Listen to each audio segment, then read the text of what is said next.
দেশের নানা ক্রান্তিকারের বিভিন্ন ধরনের কথা শুনেছি, মন ভারী হয়ে আছে। আপনারা জানেন যে 5ই আগস্ট থেকে এই পর্যন্ত যেমন কোনো ভালো মানুষদেরকে নিয়ে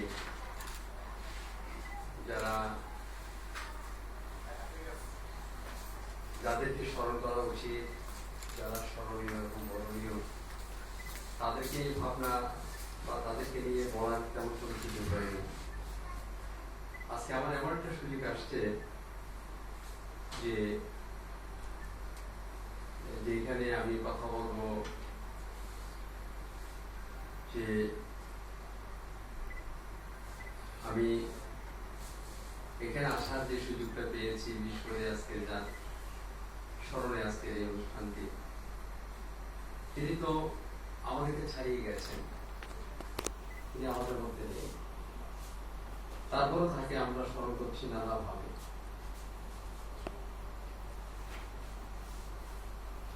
আমার মনে হয় শওকত ওসমান কথাশিল্পী, তিনি শুধু কথাশিল্পী নন, কেন তাকে আমরা শুধু কথাশিল্পীর মধ্যে আমরা আবদ্ধ রাখতে চাই। তিনি সমাজ নির্মাতা, রাষ্ট্র নির্মাতা, বোধ নির্মাতা, বিবেক নির্মাতা, চেতনা নির্মাতা, নানাভাবে তাকে আমরা অভিধায় নানাভাবে তাকে সংযুক্ত করতে পারি। সমকালীন এই সময়ে তিনি যখন জন্মগ্রহণ করেন, আপনারা জানেন অবিভক্ত বঙ্গ, তখন কিন্তু তাদের মতো মানুষই কিন্তু জন্মগ্রহণ করেছিল উভয় বঙ্গে।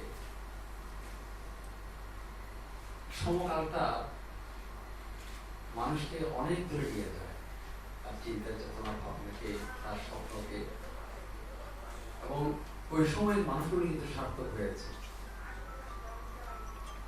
তারা নিজেরা সার্থক হয়েছে এবং তারা সমাজকে সার্থক করতে পেরেছে, এবং যেই বলে যেই ভূখণ্ডে বা যেই জনপদে তারা জন্মগ্রহণ করেছে তাদেরকেও তারা সার্থক করে পেরেছে। আজকে এমন একটি মানুষকে আমরা এখানে পেয়েছি যে আমি আবারও বলছি, সেই আমাদের আমি বলবো বাংলা সাহিত্যের একজন, কেন কথাশিল্পী বলবো, তাকে আমরা নানাভাবে আমরা তাকে মূল্যায়ন করতে পারি। এমন কিংবদন্তি পুরুষ, যিনি সমাজচিন্তক, রাষ্ট্র দ্রষ্টা, সফল দ্রষ্টা, এবং আমাদের প্রতীকী হিসাবে তিনি আমাকে এগিয়েছেন। তো আজকে এই অনুষ্ঠানটি ঘিরে আমাকে আমন্ত্রণ জানানোর জন্য আমি বিশেষ করে ডক্টর দীপু সিদ্দিকীকে আমি দোয়া করি, শুভেচ্ছা জ্ঞাপন করি, অভিনন্দন জ্ঞাপন করি, অভিবাদন জ্ঞাপন করি। কারণ এইসব সভাতে গেলে নিজের মনটা কিন্তু ভরে যায়।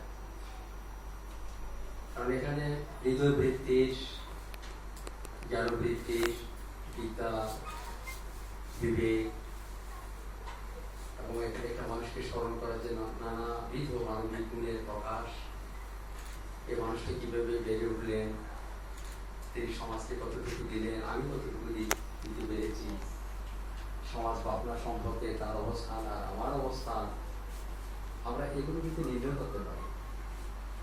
আজকে যে আমি এখানে কথা বলছি, আমি কি তার সমকক্ষ খবর করতে পারবো? পারবো না, সম্ভব না। যেমন কবি রবীন্দ্রনাথ, আমাদের কবি রবীন্দ্রনাথ, তাকে স্পর্শ করা আমাদের পক্ষে সম্ভব না। ওই মানুষকে রবীন্দ্র হয়ে জন্মগ্রহণ করেছে পৃথিবীতে। এইরকম প্রত্যেকটা মানুষ তাকে জন্মগ্রহণ করে, কিন্তু তার একটা ভুবন তৈরি করে, পলক তৈরি করে। যেই ভুবনে এসে মানুষ শান্তি পায়, মানুষ পরিণত হয়, সেখানে প্রেম, ভালোবাসা, নিরাপদ অবস্থান, দয়া, হৃদয় বৃত্তি, সকল কিছু যাতে ফেলতে পারে। আজকে শওকত ওসমান, যার সঙ্গে আমারও দেখা হয়েছে, আমি একটু স্মৃতি কথা বলবো। উনি কতটুকু যে মানবিক এবং ধর্ম বর্ণের ঊর্ধ্বে, সেটা আমরা তার সঙ্গে যদি দেখা না হয়, তার সঙ্গে যদি সম্মুখে না যায় বা তার সান্নিধ্য না পায়, কিন্তু সেটা অনুভব করতে পারবে না। কারণ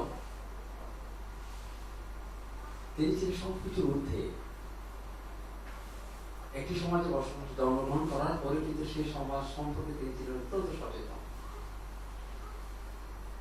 পৃথিবীর বুকে যে আরো মানুষ আছে, আরো জাতিগোষ্ঠী বসবাস করে, তাদের ভাবনাকে তিনি নেবেন না? একজন কর্তৃপক্ষ সম্পূর্ণ হতে পারেন না, একজন লেখক, সত্যিকারের লেখক, তিনি সবকিছু উঠিয়ে রাখতে। এই যে আজকে যাকে শ্রদ্ধা করি, সম্মান করি, তার প্রতি আমার প্রণাম, ভক্তি, শুভেচ্ছা, অভিবাদন, নিবেদন সবকিছু আমি দিতে চাই। সে যে মানুষের কাছে যে যায়নি, আমি মনে করি সে দুর্ভাগা। এই মানুষের ছোঁয়া পাওয়া, এই মানুষের কাছে গিয়ে পাশে বসে মানবিক গুণের, দেশপ্রেমের কথা শোনা, বিবেকের কথা শোনা এবং সৎ চিন্তা, সৎ ভাবনা তৈরি করা, এটা সকল মানুষের পক্ষে সম্ভব নয়। তিনি আপন হয়ে কিন্তু সবকিছু মানুষকে দিয়ে দিতে চেয়েছেন মানব কল্যাণে। তিনি নিজের মধ্যে নিজেকে রাখতে চাননি। আমি মনে করি ওনার সঙ্গে যখন আমার দেখা হয় রাজার বাড়ি, একসময় আমরা সেখানে একটা বৌদ্ধ বিহার করছিলাম, তো তিনি সেখানে অনেক আগে কথা বলছি, ডক্টর মনির খান, আজকে তার বাড়িও ছিল সেখানে ডক্টর মনির খান, উনি সেখানে যেতেন। আমাদের যে বৌদ্ধ ভিক্ষু ছিলেন, তার সঙ্গে যে এত সুন্দর সম্পর্ক ছিল তার, এত মমত্ববোধ, এত গভীর সম্পর্ক, মনে হচ্ছে যে আমরা একই সম্প্রদায়ে বসবাস করি। মানে তিনি সবকিছু ঊর্ধ্বে ছিলেন, ধর্ম, বর্ণ, জাতি, গোষ্ঠী, রেখা, ভেদ বিভেদ, যেগুলিকে মানুষের পৃষ্ঠে আমরা থাকি,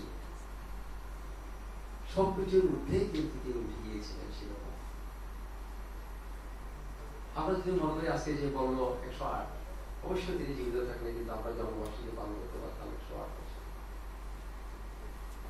যিনি 1917-তে জন্মগ্রহণ করেছেন, কোথায় হুগলি, আলো জ্বালিয়েছেন এপার ওপার বাংলা সব জায়গায়, তার আলো অনেক সাহিত্যিকই কিন্তু জানতে পারেননি। আমি দেখেছি অনেক সাহিত্যিক কিন্তু নিজের মধ্যে সীমাবদ্ধ ছিলেন সবসময়। অনেক কবি সাহিত্যিক কিন্তু নিজেকেই দেখেছে, সবসময় নিজের দিকেই দেখেছে, অপরকে দেখার থেকে সুযোগ পায়নি।